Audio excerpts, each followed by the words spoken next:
किसी भी व्यक्ति के जीवन में दो मूलभूत प्रश्नों को हम देखते हैं, चाहे कोई भगवत प्राप्ति की राह पर है या नहीं है। एक प्रश्न हुआ कि इस जीवन को कैसे जिया जाता है, कैसे जिए इसको। और दूसरा प्रश्न हुआ कि हम भगवत प्राप्ति कैसे करें। तो हर एक के जीवन में दूसरे प्रश्न का होना अनिवार्य नहीं है। भगवत प्राप्ति कैसे करें ये सबके जीवन में नहीं होता, लेकिन इस जीवन को कैसे जीना है यदि थोड़ा सा भी कोई सोचता है तो उसके जीवन में यह प्रश्न जरूर होता है। अब इसमें भी हमें दो प्रकार के लोग मिलते हैं। यदि हम एक मोटा मोटा डिवीजन करें तो हमें दो प्रकार के लोग मिलेंगे कि इस जीवन को कैसे जिया जाए, उसके पीछे उनका अर्थ क्या है, उनका मंतव्य क्या है। तो एक श्रेणी के लोग वो हुए जो अर्थ की प्राप्ति के लिए, धन की प्राप्ति के लिए, नाम की प्राप्ति के लिए काम करते हैं और उसी के लिए ये जानना चाहते हैं कि इस जीवन को हम कैसे जिए जिससे कि हमको अधिक से अधिक धन, संपदा, मान, मोह, इज्जत मिल सके, और उसके लिए वो कुछ भी करने को तैयार रहते हैं। दूसरे व्यक्ति वो होते हैं जिन्हें हम अच्छा व्यक्ति कहते हैं कि वह उसकी सोच अच्छी है, उसके कर्म अच्छे हैं। तो वो सुख और संतोष की प्राप्ति के लिए यह प्रश्न पूछते हैं कि इस जीवन को कैसे जिया जाए। अब यही दो जो विभाजन है ये हमको कौरवों और पांडवों की सेना में मिलते हैं। कर्म तो दोनों ही कर रहे थे, कौरव भी कर रहे थे और पांडव भी कह रहे थे, इसीलिए उसको कुरुवंश कहा गया।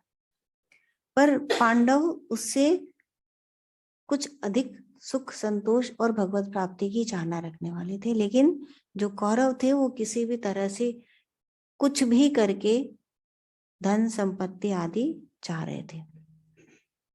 तो ये एक विभाजन रेखा उनके बीच में आती है।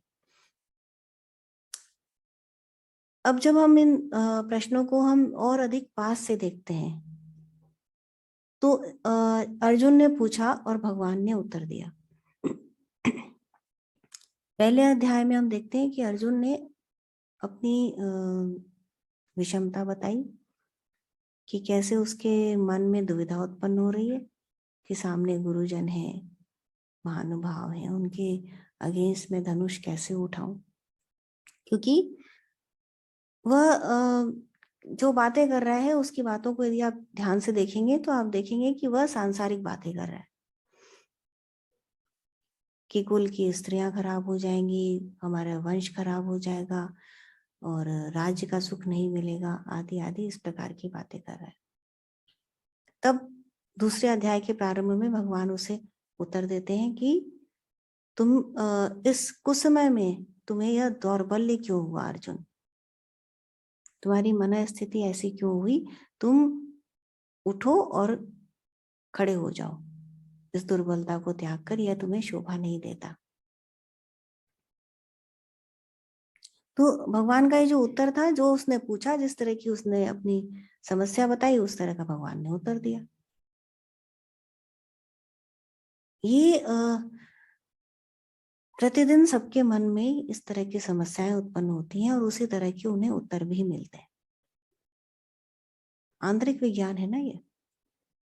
तो जो आप जानना चाहते हैं वही उत्तर आपको मिलता है। तो यदि आप ये जानना चाहेंगे कि इस संसार में इतनी समस्याएं हैं, अब इसका समाधान कैसे किया जाए, और ऐसा करूंगी तो ये होगा, ऐसा करूंगा तो वह होगा, तो उसी तरह के उत्तर मिलेंगे। ये फल से ओरिएंटेड आंसर्स हैं, कर्म के फल से बंधे हुए उत्तर हैं। तो भगवान इसकी बात नहीं कर रहे। जब अर्जुन शिष्यता ग्रहण करता है तो वो फल की बात की ही नहीं फिर भगवान ने। देख, अंतर समझ रहे हैं कि जो पहले वाला प्रश्न है कि इस जीवन को कैसे जिया जाए, वह परिणाम से ओरिएंटेड है, रिजल्ट ओरिएंटेड है, फल की इच्छा पर आधारित है कि युद्ध करूंगा तो क्या मिलेगा मुझे, कि जीवन की जो परिस्थितियां हैं उसमें मुझे क्या मिल सकता है, सुख संतोष मिल सकता है ऐसा करने से, या ऐसा करने से मुझे धन संपदा मिल सकती है, और वह मुझे किस प्रकार प्राप्त होगा, रिजल्ट ओरिएंटेड। और जो दूसरा प्रश्न है भगवत प्राप्ति वाला, उसमें फल की बात नहीं की जा रही है, वह अपने आप को जानने का प्रश्न है कि आप अपने आप से कैसे मिले वापस। तो जो भगवत गीता की टीचिंग्स हैं, जो आत्मा और परमात्मा के बीच का साइंस है, वह रिजल्ट ओरिएंटेड नहीं है, कॉज एंड इफेक्ट से ऊपर आकर के चलने वाला विज्ञान है वह। तो जितना यह संसार है और जितना सांसारिक कर्तव्य हैं, वो सब कर्म के बंधन से युक्त रहते हैं। आप कुछ भी करिए, लेकिन आप कार्मिक बंधन से ऊपर नहीं आ सकते। अच्छा और बुरा परिणाम आपको मिलेगा, कहीं आपको संतोष मिलेगा, सुख मिलेगा, स्वास्थ्य मिलेगा, धन मिलेगा, और कहीं वो चीजें नहीं मिलेंगी। कहीं आपको मृत्यु के बाद स्वर्ग मिलेगा और कहीं मृत्यु के बाद नरक मिलेगा, लेकिन इट्स ऑल रिजल्ट ओरिएंटेड। और मृत्यु के बाद स्वर्ग नरक का मतलब है कि फिर आपका रीबर्थ, वह साइकिल चलता रहेगा। जन्म और पुनर्जन्म का यह न खत्म होने वाला योनिबद्ध आपका मनुष्य जीवन चलता रहेगा, तब तक जब तक कि दूसरा प्रश्न नहीं आता और उसके समाधान के लिए आप जिज्ञासु नहीं होते। तो दोनों प्रश्नों में अंतर देखिए और उसके उत्तरों में अंतर देखिए, तब आपको यह ज्ञात होगा कि भगवान एक्चुअली कहाँ बोले। भगवत गीता में एक हमको बहुत ही यूनिक चीज जो मिलती है कि भगवान उवाच, भगवान बोले। तो भगवान ने पहले भी उत्तर दिया अर्जुन को, लेकिन वह उत्तर अलग था, और जब दोबारा उत्तर उसने शिष्यता ग्रहण की तो उनका उत्तर अलग हो गया।